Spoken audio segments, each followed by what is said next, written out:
Bismillahirrahmanirrahim. Assalamualaikum warahmatullahi wabarakatuh. Selamat pagi anak-anakku.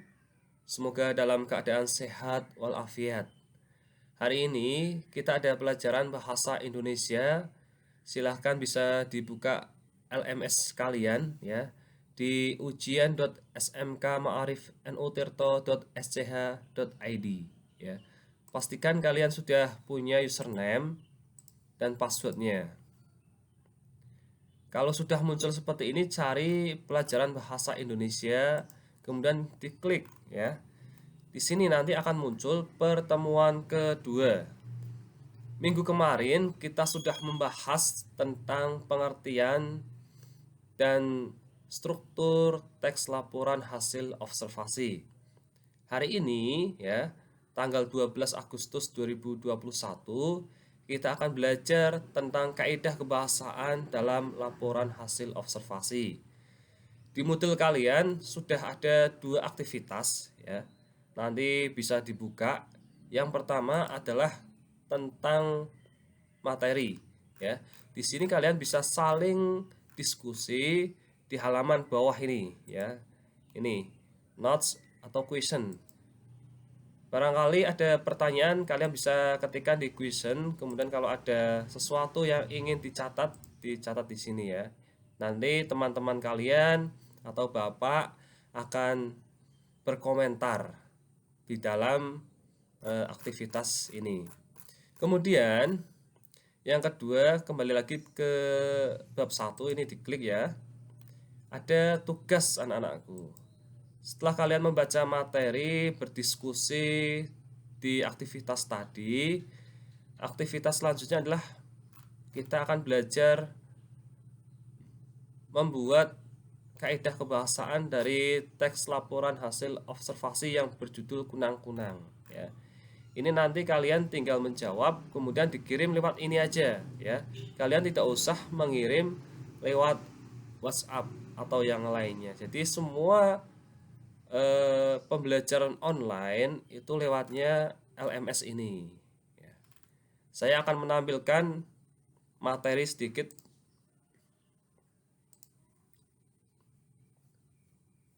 Nah ini ya, sebentar.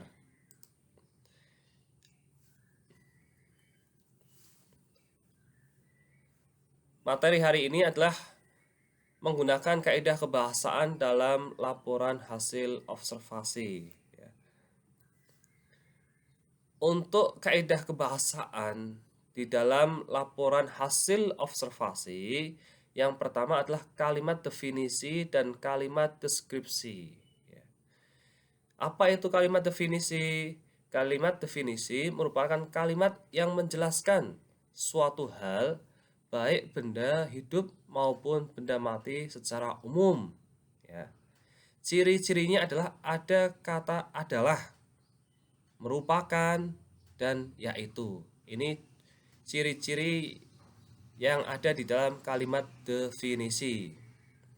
Contoh dari kalimat definisi yang pertama, belalang anggrek ya adalah salah satu jenis belalang sentadu atau belalang sembah yang hidup di Indonesia dan kawasan Asia Tenggara lainnya.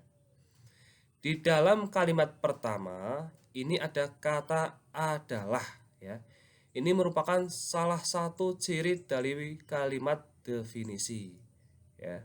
Jadi sangat mudah sekali untuk mengetahui kalimat definisi. Yang kedua, contoh kedua ini ya. Belalang anggrek merupakan predator polifagus atau pemakan beberapa jenis mangsa. Nah, ciri-ciri kalimat definisi dari contoh nomor 2 adalah merupakan. Yang kedua ada kalimat deskripsi ya.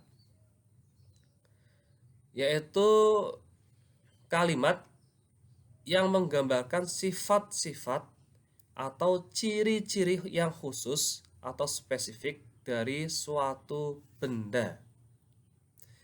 Ketika kalian menggunakan kalimat deskripsi ya, saat menjelaskan sifat sebuah benda kepada pembaca, berdasarkan apa yang indera kalian rasakan, sehingga pembaca seolah-olah benar-benar melihatnya atau merasakannya langsung.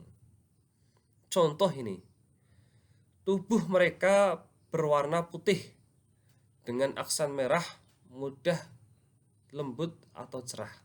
Ya, ini menggambarkan tentang tubuh seseorang yang berwarna putih, merah, muda.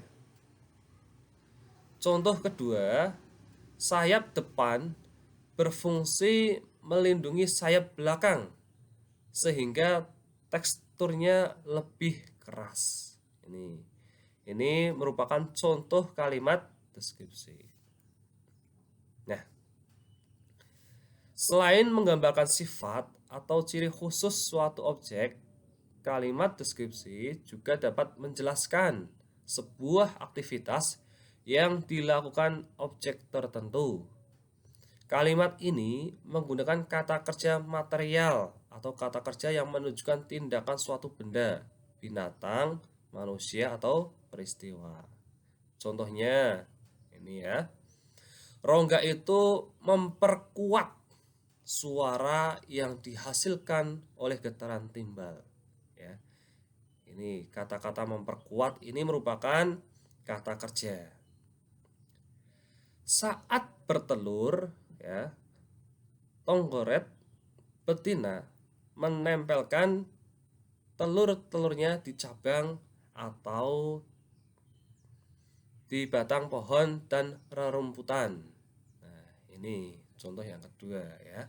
Jadi bisa diketahui dari kata kerja material ya. Yang selanjutnya ada imbuhan di. Seringkali penulisan imbuhan di disalahartikan dengan kata depan di. Ini yang perlu kita cermati ya. Untuk membedakan mana yang merupakan imbuhan dan mana yang merupakan kata depan, kalian dapat mempelajarinya dari tabel berikut. Ya, ini. Yang pertama, perbedaan. Ya, fungsi. Fungsi imbuhan di yaitu membentuk kata kerja pasif. Sedangkan fungsi dari kata depan di menunjukkan keterangan tempat atau waktu. Kemudian dari sisi penulisan ya, imbuhan di ditulis serangkai dengan kata dasarnya, menempel ya. Jadi tidak terpisah. Sedangkan kata depan di penulisannya terpisah dengan kata yang diikutinya. Contoh ini bisa kita ketahui ya. Untuk contoh imbuhan di yaitu di bawah ya. Di bawah ini adalah imbuhan ya. Kemudian mendapat kata dasar bawah. Karena ini merupakan imbuhan, jadi penulisannya harus digabung. Ditampar ya. Imbuhan di mendapat ya. Ada kata depan, kata dasar tampar. Jadi penulisannya harus digabung, ditampar. Kita bedakan dengan contoh kata depan di.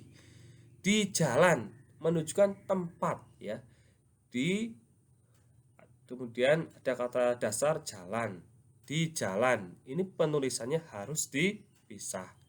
Jadi kalian harus bisa membedakan penggunaan imbuhan di dan kata depan di ya. Kemudian contoh yang kedua yaitu di pasar. Di kemudian ada kata dasar pasar. Penulisannya harus dipisah karena menunjukkan tempat atau waktu. Di meja ya. Kemudian di lemari. Ini dipisah anak-anakku. Jangan sampai kalian menulis kata-kata tersebut dinya digabung ya, tidak boleh. Kecuali itu sebagai imbuhan ya. Sebagai imbuhan di bawah, ditampar, ditendang. Itu dinya harus digabung. Terima kasih. Semoga bermanfaat. Nanti kita akan belajar di pertemuan ketiga tentang materi teks laporan hasil observasi. Terima kasih. Wassalamualaikum warahmatullahi wabarakatuh.